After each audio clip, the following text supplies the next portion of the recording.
నిన్న సాయంత్రం అన్నగారు నాకు మెసేజ్ చేశారు. ఇటేపు పిఠాపురం సైడ్ మీటింగ్ ఉందని. తమ్ముడు మీటింగ్ బాగా జరుగుతున్నాయి అనుకుంటా, ఇప్పుడే చూశాను అని. అయ్యో అలా వెళ్తున్నప్పుడు ఇలా రావాల్సిందన్నా నేను రిసీవ్ చేసుకునేవాడిని అంటే. నిన్న సాయంత్రం అన్నగారు నాకు మెసేజ్ చేశారు.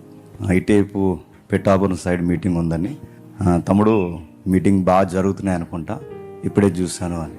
అయ్యో అలా వెళ్తున్నప్పుడు ఇలా రావాల్సిందన్నా నేను రిసీవ్ చేసుకునేవాడిని అంటే, తమ్ముడు పిలిస్తే రాకుండా ఉంటానని వచ్చారు.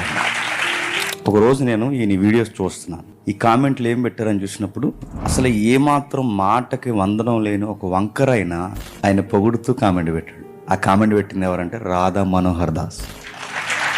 ఆ రోజు నాకు అనిపించింది నిజంగా అసలు ఆ జనంలోని కూడా వినిపించేలాగా చక్కగా సాత్వికంగా చెప్పాడు. నిజంగా అన్నం చూసుకునే విషయాలు మనం నేర్చుకోవచ్చు అనిపించింది. ఎప్పుడు పరిచయం అవుతాడు అనుకున్నా, గొడవలో బాగా పరిచయం అయ్యాడు.